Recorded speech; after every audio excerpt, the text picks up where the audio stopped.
Hey friends, welcome back to Hot Topics in the News. I'm John. This is St. Patrick. I'm Simon. I was going to say that I have St. Patrick with me. Today we're talking, of course, about St. Paddy's Day, the famous Irish holiday. First of all, who was St. Patrick? St. Patrick was basically a guy from Britain who was kidnapped and taken as a slave. I mean, this is 1,000 years ago now. Oh my, yes. To Ireland. He escaped, became a Christian, and decided that God wanted him to go back to Ireland to convert the Irish to Christianity. Yeah. That's what happened, and that's why he's the patron saint of Ireland, which basically means he's sort of this honored figure from Irish history, an honored Christian character. Yeah, when we say a patron is somebody that kind of takes care of others, and a saint is a holy person. In Christianity, you know, it's a Christian who is strong, sharing their faith. St. Patrick actually helped get slavery out of Ireland. He was in some incredibly dangerous situations with local warlords.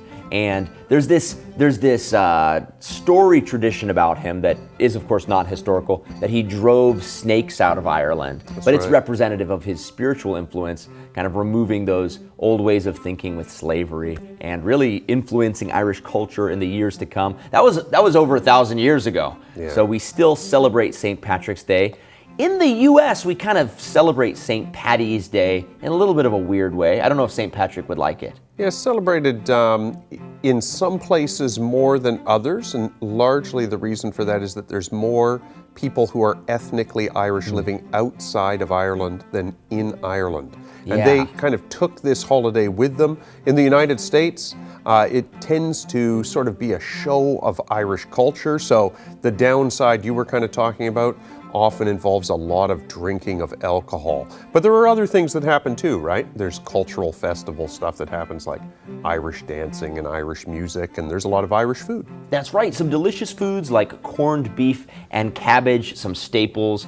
Now, there's one thing I always associate with St. Paddy's Day being from the city of Chicago, where there are so many Irish people.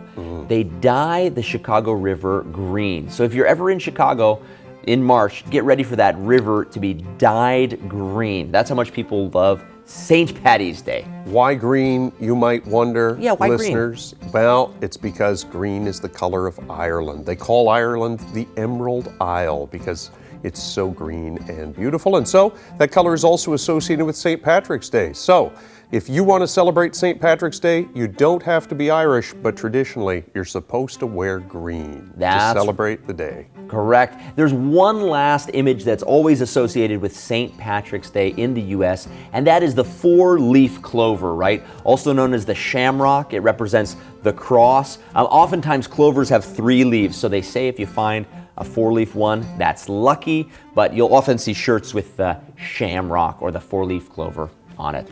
Well, happy St. Paddy's Day to you all. This is Hot Topics in the News. We'll see you next week.